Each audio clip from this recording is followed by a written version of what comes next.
Hello students, how are you all? I hope you all are fine, enjoying your holidays and also following the instructions given by the government related to COVID-19.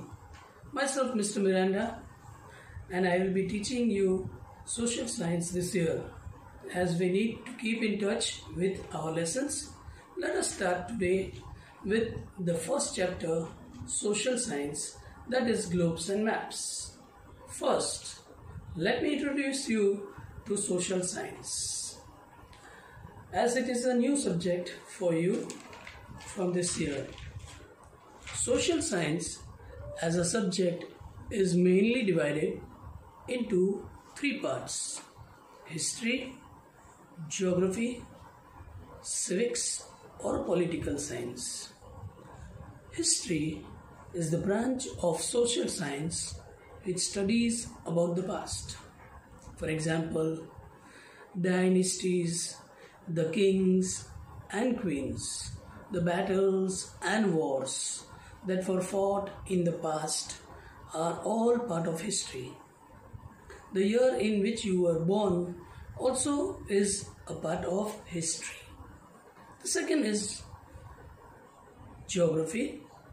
Geography is the branch of social science that studies the lands, features and phenomena of the earth and planets.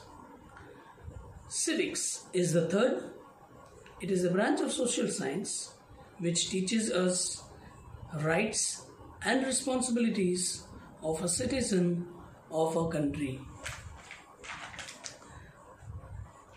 Now, let us start with chapter number 1, globes and maps.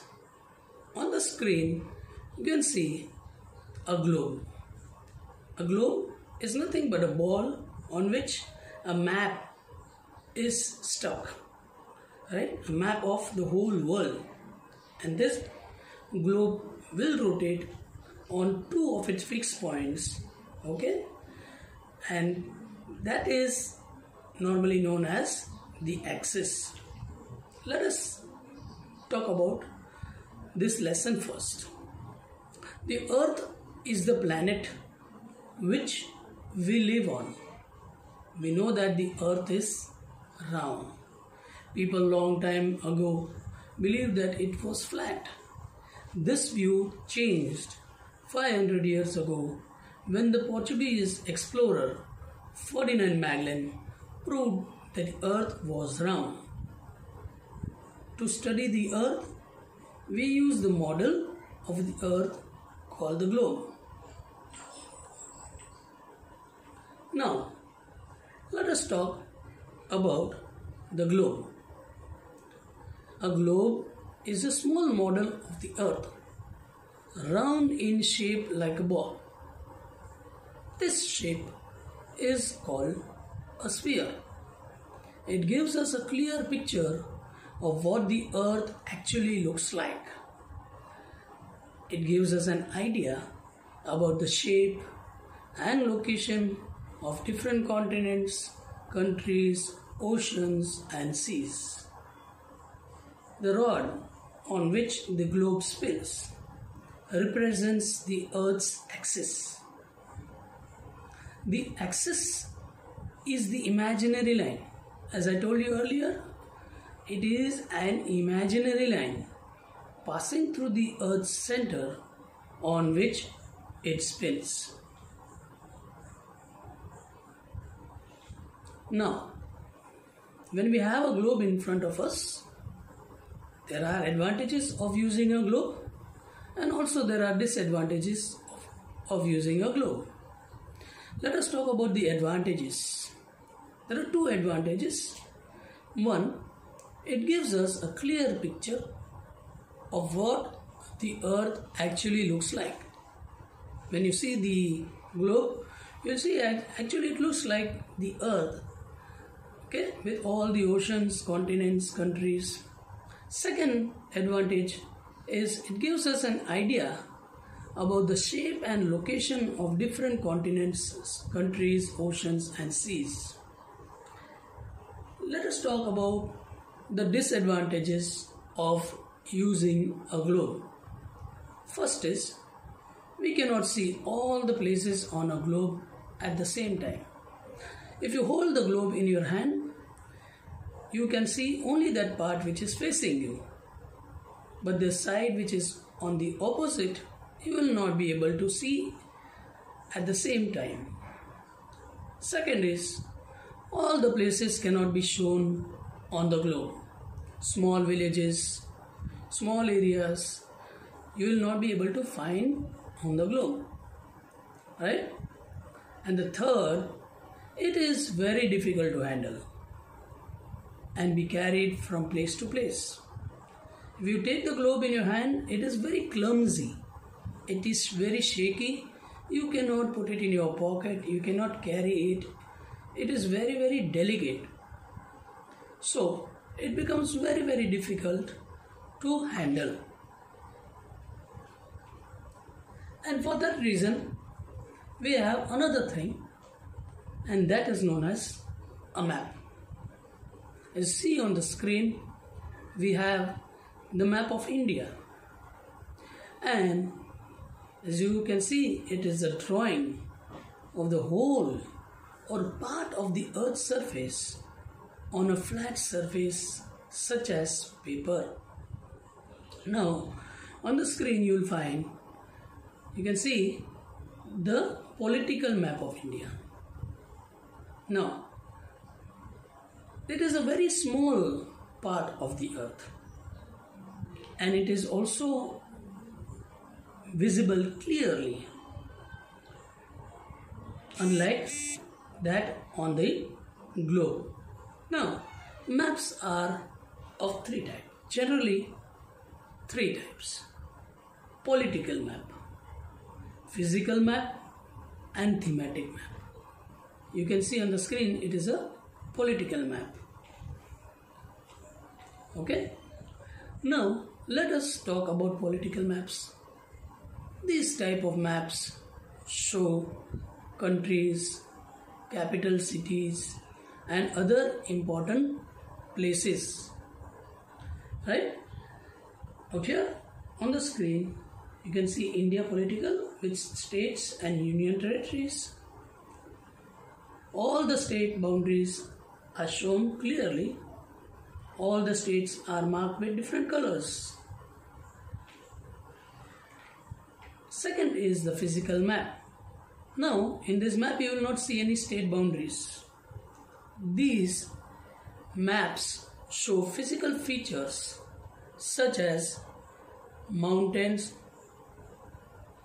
seas, rivers, lakes, forests, and farms. If you can see the physical map of India on the screen, you will find the Himalayas in the north, the major rivers Yamuna, Ganga, Brahmaputra, ranges like Aravalli, Vindhya, Satpura range, Chota Nagpur plateau. You can also see Thar desert. You can see the Gulfs, the Gulf of Kutch and Gulf of Khambat. You can also see the Deccan plateau in the south, the Western Ghats and the Eastern Ghats. You can see the rivers of the south, Mahanadi, Godavari, Krishna and Kaveri.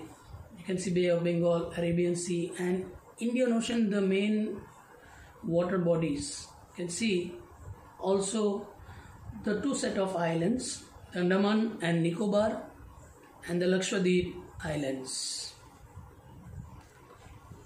The third type of map is the thematic map. As the name suggests, it is based on the themes. These maps tell us about certain themes or topics such as rainfall, crops, industries, etc. For example, the adjoining map shows the average annual rainfall of India. India is a vast country and the whole of India do not get the same amount of rainfall At the same time, it is very different at different places. You can see in the northeast you will get the highest amount of rainfall. The western side of the Western Ghats also get a lot of rainfall. But if you can see the northwestern part of India, that is western part of Rajasthan, Gujarat and also Punjab, Haryana, you will get very less rainfall.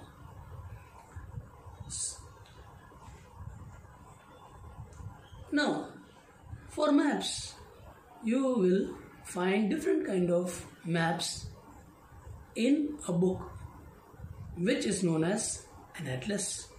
Therefore, a book in which different types of maps are put together is called an atlas. Now, what is a plan? A small map or a map of a small area is called a plan. You can see on the screen that this is a plan of an apartment. On the other side, you will find a plan of a small society with gardens, parks, school, right? So, maps that show small areas such as a street, a house or a room in detail is called a plan. Now, let us start with the new topic, that is language of the maps.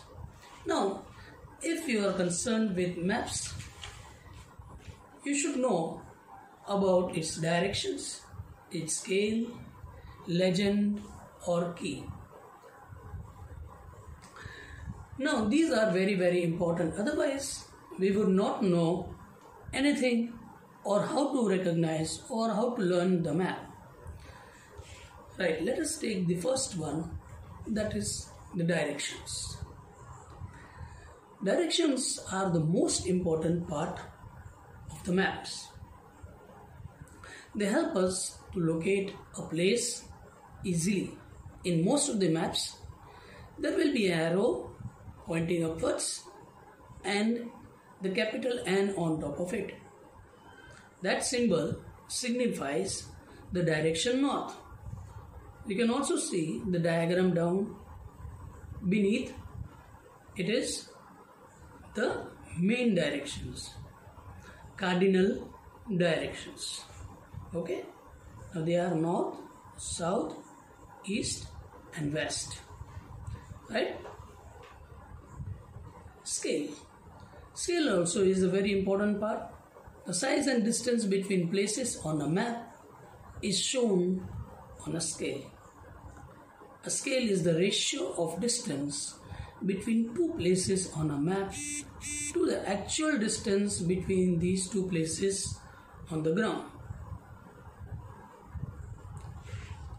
Let us talk about the third, and that is the legend or key. It explains what the colors and symbols used in the map mean. It is usually given in a box in one corner of the map. Certain standard colors and symbols are used to show different features such as oceans, seas, cities, roads, etc. All maps follow a common scheme of colors. Now you cannot use any color that you feel like. Blue color is used for water bodies such as oceans, lakes, rivers, etc. Brown is used for hills, mountains and plateaus. Yellow is used to mark hot deserts.